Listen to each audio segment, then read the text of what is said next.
Entre los años 60 y 70, intelectuales, artistas y jóvenes de todo el mundo cuestionan los límites del poder y discuten sobre las libertades individuales.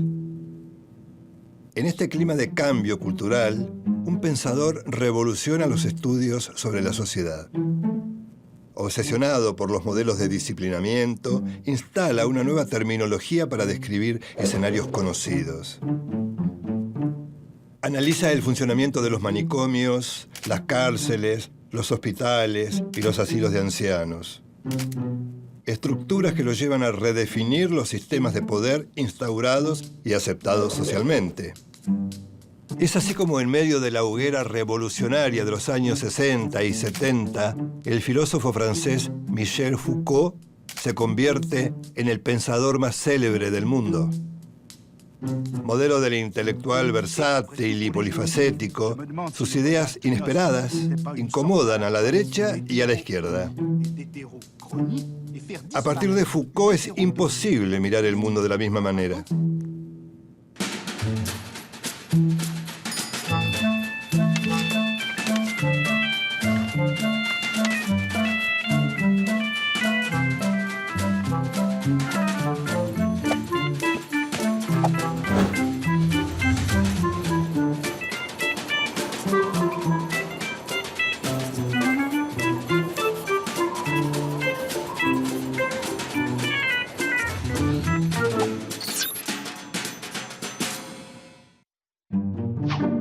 Michel Foucault, hijo, nieto y bisnieto de médicos, tenía un destino marcado, pero su negativa a seguir los mandatos familiares le generó profundas amarguras.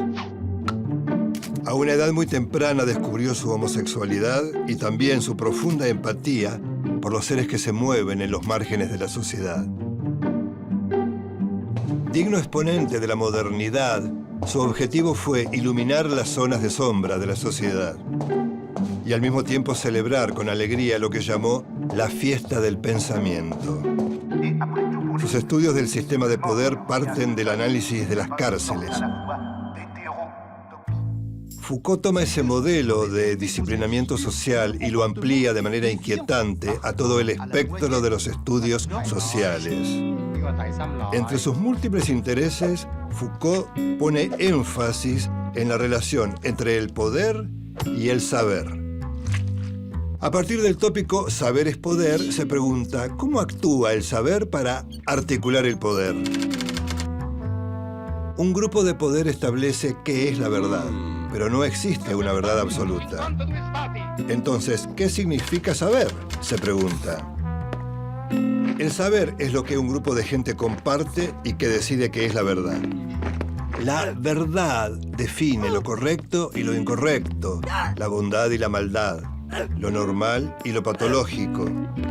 A través de esta verdad, el poder disciplinario controla la voluntad y el pensamiento en un proceso que él llama de normalización. Normalizar implica numerar y controlar a los individuos para que cumplan su rol dentro del cuerpo social.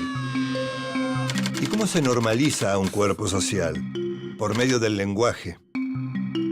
Estas reflexiones están incluidas en Arqueología del Saber, donde afirma que aunque nos parezcan naturales o evidentes, los saberes o discursos son fruto de determinadas condiciones.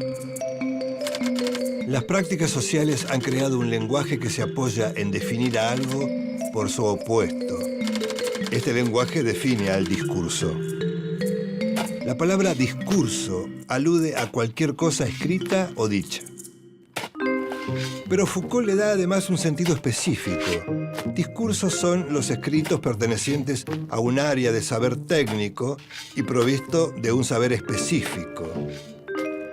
Estos temas los amplió en otro de sus grandes aportes teóricos, las palabras y las cosas. El discurso sobre la locura producido por psiquiatras, psicólogos, trabajadores sociales y otros expertos define la locura como anormal. La locura es anormal, por lo tanto, define la normalidad. Que los anormales sean excluidos no significa que no sean importantes. La gente normal se ocupa de estudiar la anormalidad de manera incesante y obsesiva. A través de la anormalidad, por lo tanto, se establecen las relaciones de poder en una sociedad. La persona normal tiene poder sobre la anormal. El psicólogo define al loco, los médicos a los pacientes y los abogados son la contracara de los delincuentes. Estas reflexiones nacen en Suecia, donde vive una suerte de exilio voluntario a principios de los años 50. Allí escribe Historia de la locura en la época clásica. La locura implica la exclusión de cierta gente a través del confinamiento y el encierro. En lo que llama el Gran Confinamiento, describe que en el siglo XVIII, 1 de cada 100 parisinos fue encerrado. Locos, criminales y hasta epilépticos fueron confinados. En Vigilar y Castigar, Foucault describe los pormenores del suplicio y descuartizamiento de un condenado en 1757 en París. Ese espectáculo horroroso cambia en la modernidad democrática por una solución más civilizada, la cárcel. Foucault cree que las prisiones fascinan porque ciudadanos irreprochables pueden ejercer o permitir el encierro, el castigo y el hacinamiento, lo que él llama el mal sin límites. La sociedad no solo tolera, sino que exige que al delincuente se lo haga sufrir. El formato de las cárceles se expande luego a los asilos y los hospitales y finalmente a la institución escolar. En Microfísica del Poder, Foucault afirma que el capitalismo se perpetúa gracias al ejercicio de poderes que se hallan presentes por todo el cuerpo social. Los llama micropoderes. El poder no pasa por el enfrentamiento entre dominantes y dominados, como decía Marx. Según Foucault, el poder está presente en cada parte del entramado social. El Estado y los grupos sociales hacen uso del poder. Pero el poder se ejerce de manera sutil en instituciones, espacios productivos, organizaciones políticas, vínculos familiares y lazos íntimos. Esta reflexión condujo a Foucault al concepto de sociedad disciplinaria. Solo las mentes y los cuerpos disciplinados pueden garantizar la productividad, aceptación de las normas y el pensamiento metódico requeridos por el capitalismo occidental. Pero este modelo de las sociedades de control fue cambiando. Con la llegada de la posmodernidad, el control está depositado en la seducción, el hedonismo, el consumo e incluso las biotecnologías. Para definir ese ambiguo sistema de relaciones entre el poder y la vida cotidiana, se creó el término biopolítica. Foucault plantea que la ideología requiere del control del cuerpo del individuo. En este sentido, va un paso adelante de la teoría del control social.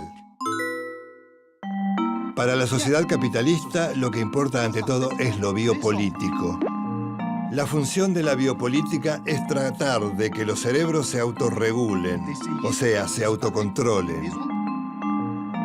Se podría definir a la biopolítica como la implementación de acciones políticas sobre la vida, tanto en cuerpos individuales como en poblaciones. El Estado y las teorías económicas se ocuparon en potenciar las capacidades biológicas e intelectuales de los individuos. La familia tipo y el control de la natalidad se adecuan al concepto de producción capitalista. El objetivo del biopoder, por lo tanto, es la gestión total de la vida. El sistema genera nuevas vacunas que reducen la mortalidad y prolongan la vida. La biopolítica en la expresión más pulida del capitalismo, el neoliberalismo.